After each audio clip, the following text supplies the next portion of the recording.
견학은 교육 여정의 필수적인 부분으로 학생들에게 학업 환경에서 벗어나 실제 세계에서 일어나는 일을 경험할 수 있는 기회를 제공합니다.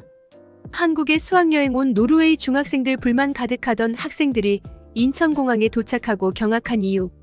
아니, 중학교 마지막 수학여행을 꼭 후진국 같은 한국으로 가야 해. 노르웨이의 한 중학교 여기 수학여행지에 투표를 막 마친 학급이 하나 있습니다. 과반수 이상으로 이번 수학여행지는 한국으로 결정되었습니다. 수학여행지로 한국이 결정되자 유럽에 가고 싶던 남학생들 사이에서 한숨이 흘러나옵니다. 수학여행을 시작하기 전 한국에 대한 평가는 극과 극이었다고 합니다. 심지어 어떤 학생은 수학여행을 포기하려고까지 했다고 하는데요. 하지만 한국을 직접 두 눈으로 목격한 학생들의 반응은 상당히 뜨거웠다고 합니다. 과연 그들에게는 무슨 일이 있었던 걸까요? 사연의 주인공을 만나보겠습니다. 안녕하세요. 저는 노르웨이 중학교에서 교사로 있는 카밀리라고 해요. 몇 년 전까지는 코로나 때문에 학교 친구들과 어디 여행을 간다는 것을 꿈도 꾸지 못하고 있었는데요. 만약 코로나가 더 길어지게 되면 중학교 수학여행도 포기해야 하는 것 아니냐는 생각에 학생들끼리 정말 걱정을 많이 했었던 것 같아요. 수학여행을 가게 되면 어디로 가게 될지 아이들끼리 평소에도 이야기를 많이 나누었었다고 하는데 중학교 시절부터 친구들과 갖고 있던 꿈이 물거품이 되는 것 아닌가 싶어 걱정이 많았어요. 하지만 다행히도 코로나 팬데믹이 끝나고 여행이 자유로워졌어요. 그리고 우리 학교 역시 수학여행을 어디로 갈 것인지 결정해야 하는 시기가 다가왔죠. 정말 세상에는 너무 가고 싶은 곳이 많다 보니 학생들 모두 의견들이 다양했어요. 학생들 중에서는 해외여행을 가족들과 함께 여러 번 가본 경우도 있었지만 대부분은 해외여행 경험이 없거나 있더라도 한두 번 정도였거든요. 그러다 보니 대부분이 첫 해외여행이 될 수도 있는 만큼 신중하게 결정해야만 했어요. 물론 모두가 만족하는 여행지란 없다고 생각해요. 누군가는 유럽으로 가고 싶어 했고 누군가는 아시아로 가고 싶어 했어요. 호주로 가서 캥거루를 보고 싶다는 아이들도 있었죠. 그 모든 곳을 갈 수는 없다 보니 아이들끼리 각자 투표를 해서 어디로 가고 싶은지 결정하게 되었고 투표 결과를 보자 크게 두 곳이 최종 후보지가 되었어요. 바로 한국과 영국이었습니다. 남학생들은 대부분이 영국으로 가고 싶어 했어요. 물론 영국으로 가고 싶은 이유는 다양했는데 축구를 좋아하다 보니 유럽의 축구 경기장 등을 보고 싶어하는 학생들이 많았거든요. 그 외에 다른 이유로 가고자 하는 아이들도 많았고요. 이에 반해 여학생들은 대부분이 한국으로 가고 싶다고 투표했어요. 그 이유는 묻지 않아도 알 것 같았어요. 아이들 사이에서 K-팝을 비롯해 한류 콘텐츠들이 인기가 매우 높았고 최근에는 냉동김밥이나 라면 등 한국 음식의 인기까지 높다 보니 모두가 꼭 한 번은 한국에 가보고 싶다는 생각을 갖고 있었어요. 그래서 수학여행을 기회 삼아 한국에 반드시 가야겠다라는 생각을 갖고 있더라고요. 결과적으로 한국으로 가고 싶다는 의견이 많았고 최종 수학여행지로 한국이 결정되었어요. 이 결정에 대해서 모두가 좋아한 것은 아니었어요. 특히 영국으로 가고 싶어 했던 남학생들은 왜 볼 것도 없는 후진국 한국에 가야 하냐고 투덜대기도 했고 수학여행을 가기 싫다는 아이들도 있었어요. 하지만 모두가 공정하게 투표를 해서 결정한 것이니 학생들을 하나씩 달래가면서 한국으로 수학여행을 떠날 준비를 하게 되었습니다. 수학여행 당일이 되자 여학생들은 들떠 보이는 것에 비해 남학생들은 침울해 보였어요. 그냥 게임기 등을 가지고 가서 수학여행 동안 자기들끼리 무엇을 하고 놀아야 할지 고민을 할 정도였어요. 저는 아이들에게 한국에서 정말 다양한 것을 경험하고 좋은 시간이 될 것이라 이야기해줬지만 남학생들의 기운을 되찾아주는 것은 역부족이었습니다. 그렇게 긴 시간 비행을 통해 한국에 도착하게 되었어요. 인천공항에 도착해서 오랜 비행시간으로 인해 피로가 가득한 아이들이 비틀대면서 내리기 시작했어요. 사실 처음에는 걱정이 되었습니다. 아이들이 실망에 가득 차 있는 상태면 통솔하는 것도 평소보다 더욱 힘이 들 텐데 긴 비행으로 체력까지 부족한 상황이라 어떻게 해야 할지 말이죠. 그런데 주변에서 탄성이 터져나오기 시작했어요. 인천공항에 내리자마자 보이는 뛰어난 시설들과 넓은 공항들, 그리고 수많은 국적의 사람들이 오가는 공항의 모습을 보니 한국에 대해서 기대를 하고 있던 여학생들은 물론 별다른 기대를 하지 않고 있던 남학생들의 눈에도 생기가 도는 것이 보이기 시작했습니다. 출국 심사를 하는 도중에도 아이들은 한시라도 빨리 나가서 한국이라는 나라를 경험해 보고 싶은 것 같았어요. 그래도 서두르다가 사고가 발생할 수도 있으니 들뜨기 시작한 아이들을 달래면서 출국 심사를 무사히 마치고 숙소로 이동하기 위해 예약해둔 셔틀버스에 탑승하기 시작했습니다. 사실 저 역시 인천공항에 도착한 뒤에 다소 놀랐어요. 남학생들처럼 한국에 대해서 후진국이라 생각한 것은 아니었지만 사실 한국에 대해서 잘 몰랐던 것은 저 역시 마찬가지였습니다. 그저 먼 거리에 있는 작은 국가, 몇몇 글로벌 기업들이 있기는 하지만 그 외에는 아는 것이 없는 국가라는 것이 저의 이미지였습니다. 하지만 제가 갖고 있던 이미지와는 전혀 다른 너무나 뛰어난 기술들이 생활 곳곳에 반영되어 있는 한국의 모습은 이 작은 나라에서 어떻게 이렇게까지 발전할 수 있었을까 하는 의문이 들 정도였습니다. 공항을 보면 보통 그 국가의 수준을 알 수 있다고 하는데 인천공항을 보니 한국이 얼마나 첨단 기술 수준을 보유하고 있고 시민의식이 뛰어난 국가인지 알 수 있었어요. 공항 곳곳에는 깨끗한 의자와 좌석들이 있었고 사람들은 줄을 서서 질서정연하게 입출국 심사를 받고 있었습니다. 출국 심사를 끝마치고 나가자 식당과 편의점, 약국 등 다양한 편의시설들이 많았는데 인테리어도 아주 깔끔하고 좋았어요. 학생들 역시 제가 느낀 것처럼 한국에 대한 첫인상을 좋게 받은 것 같았습니다. 얼른 한국의 이곳저곳을 방문해보고 싶다고 재촉하기 시작하더라고요. 물론 우리가 도착한 시간은 밤늦은 시간이었기 때문에 우선은 숙소로 가서 쉬어야만 했기에 아이들을 달래면서 내일부터 열심히 돌아다니자고 했어요. 숙소에 도착한 뒤에도 아이들은 흥분을 멈추지 못하고 있었습니다. 버스 안에서 바라본 서울의 야경이 너무 아름답다고 사진을 찍는 아이들이 정말 많았어요. 노르웨이 역시 주요 도심지에서는 야경이 화려한 곳이 많지만 서울은 정말 잠들지 않는 도시 같은 느낌이었습니다.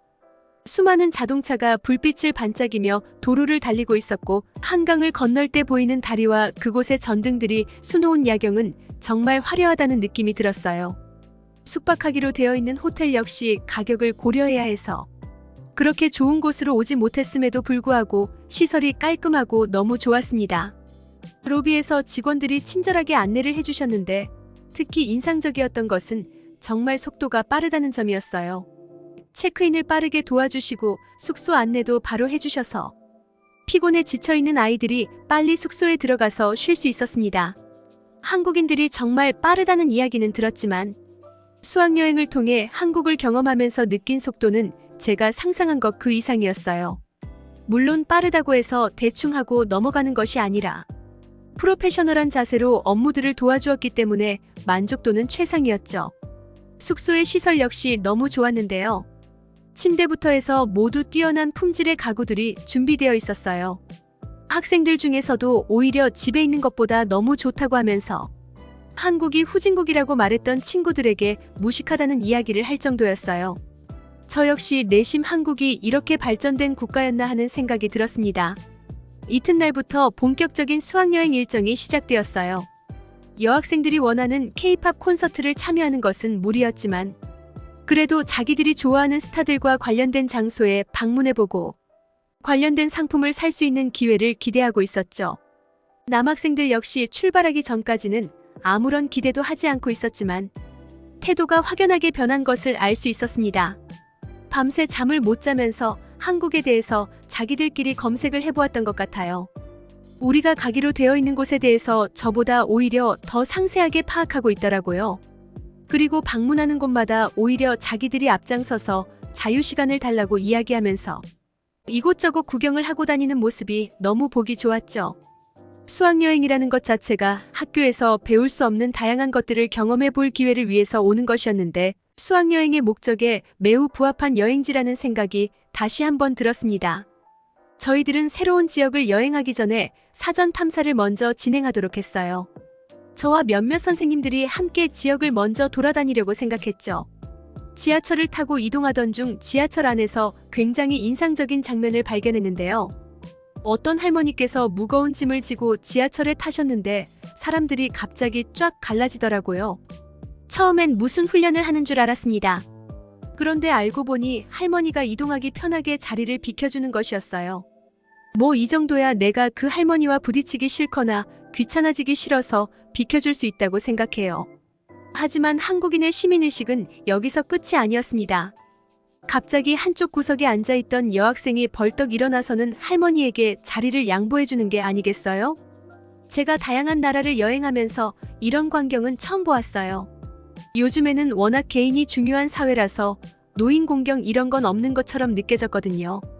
하지만 따뜻하고 사람 냄새가 나는 한국에 와서 제 마음도 엄청 따뜻해지는 느낌이 들었습니다. 이게 바로 한국인의 정, 한국인의 감성이라고 하는 건가 봐요. 그리고 더 놀라웠던 건 의자 위에 있는 선반에 귀중품을 놓아두고는 꾸벅꾸벅 조는 사람들이 엄청 많았어요. 만약 다른 유럽권 여행지에서 이런 행동을 하면 정말 큰일 납니다. 자다가 일어나면 위에 물건은 온데간데 없고 심지어는 가지고 있던 물건들도 사라질 수 있거든요. 그런데 한국 사람들은 도둑질에 대해서는 전혀 생각하지 않는 것처럼 저마다 물건을 바닥에 내려놓거나 머리 위에 있는 선반에 올려놓아 범죄에 노출이 될 거라고 생각이 들었죠. 그 모습을 보고는 저도 모르게 가방을 제 몸쪽으로 잡아당겼죠. 그런데 그 순간 아니나 다를까 어떤 남자분이 선반 위에 있는 다른 사람 물건에 손을 대는 게 아니겠어요? 이때다 싶어서 저는 몰래 카메라를 꺼냈어요. 물론 이게 잘못된 행동인 건 알고 있었지만 저희 학생들에게 도움이 될 만한 영상을 촬영하고 싶었거든요. 그런데 이내 제 손은 부끄러워졌습니다. 왜냐하면 그 남성분은 남의 물건을 훔치려는 것이 아니라 바닥에 떨어질까봐 붙잡아주고 있었던 것이었어요. 세상에 이런 따뜻한 마음씨를 가진 나라가 있을까요?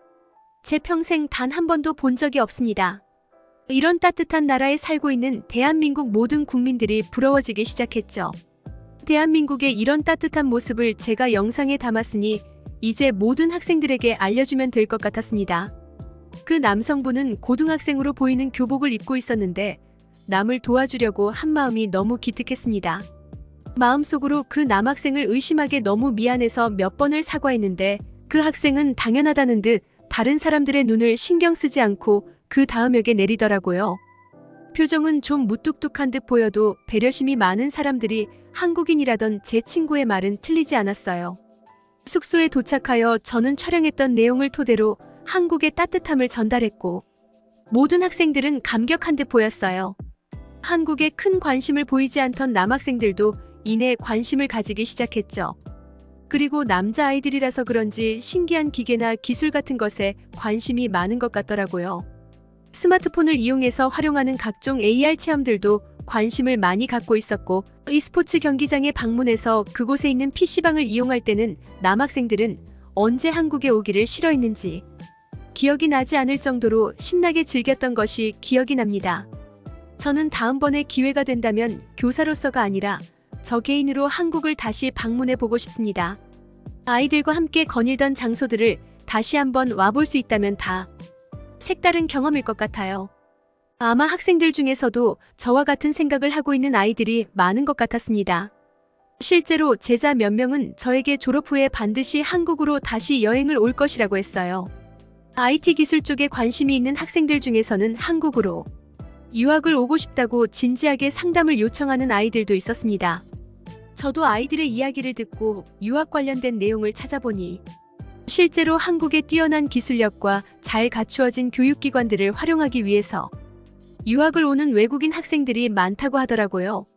한국이 이렇게 눈부실 정도로 성장할 수 있었던 것은 이런 교육열 덕분에 뛰어난 인재들이 많이 양성되기 때문이라는 생각이 들었어요. 그리고 저 역시 한 사람의 교육자로서 무언가에 대해서 편견을 갖지 않고 바라보면서 아이들을 가르쳐야겠다는 다짐을 하게 되었습니다. 만약 한국에 대해서 제가 조금 더 다양한 것들을 알고 있었다면 남학생들이 한국에 대해 편견을 갖고 있을 때 이를 적절하게 수정해주고 편견 또는 편견은 관련 사실을 인식하거나 특정 사건에 대한 관련 정보를 알기 전에 형성된 의견 및 견해입니다. 편견이라는 단어는 종종 사고방식, 종종 불리한 의견, 개인이나 집단에 대한 주관적인 평가를 설명하는 데 사용됩니다.